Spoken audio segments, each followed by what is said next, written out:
姐你好。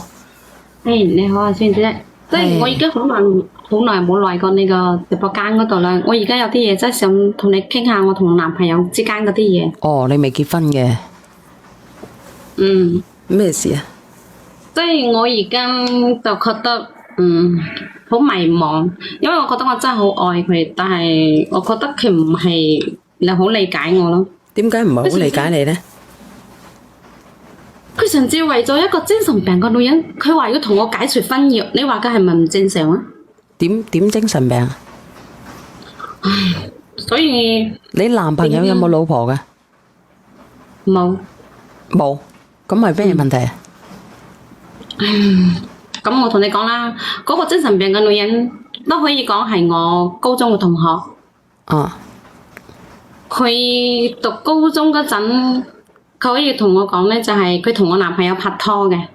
當時即係你男朋友嘅前女友係咪？可以咁講。咁佢哋兩個人讀書嗰陣咧，仲偷偷咁食，即係試過嗰啲嘢。哦，搞過偷食咗禁果。你又知？咁我係後來先知噶嘛。啊。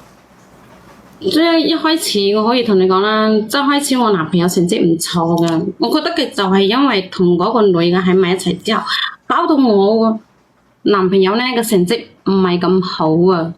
我曾經勸過佢嘅，我就話咧，即係呢個女人咧，你離開佢啦，即係你同佢一齊嘅話咧，只要禍害你同埋拖累你嘅。我話你離開呢個人，可能你會生活會覺得好啲嘅。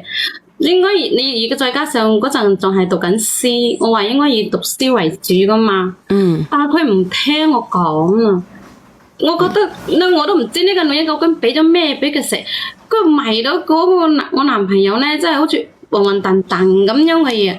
即係反正佢嗰陣咧，我就係所有做嘅嘢講嘅嘢都係為咗我男朋友好，但係佢唔聽我講。明白。唔聽你講，咁點解後尾會佢會成咗你男朋友嘅？後尾佢哋分咗手嘅，點解分咗手啊？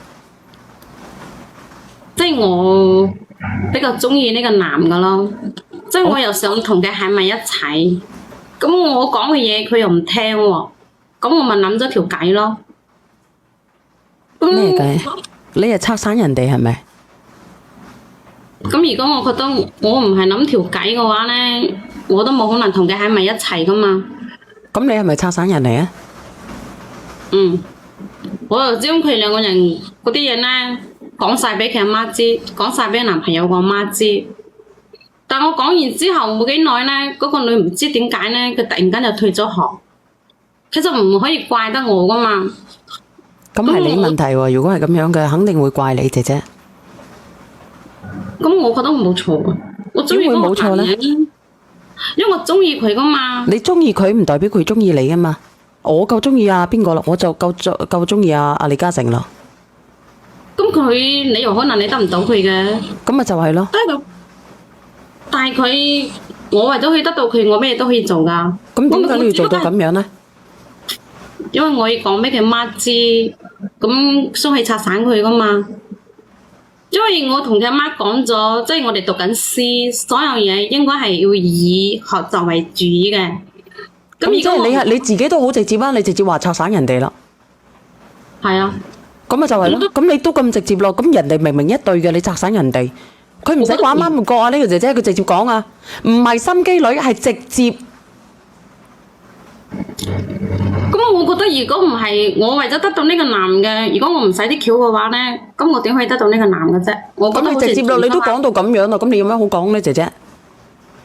咁就係因為講咗佢媽知道之後，其實我話俾你知啊，我所有做咁嘅嘢，我都係為咗佢好啫嘛。你係為咗佢好，咁你有冇諗過佢覺得你係好咧？其實我唔需要佢覺得我好，我覺得你唔需要佢覺得你好，咁你要知道我哋都係獨立嘅個體嚟噶。你同埋我係咪你中意我唔代表我中意你噶嘛？你明唔明啫？佢中唔中意我，咁我先中意佢咁咪得咯。呢個都好極端嘅。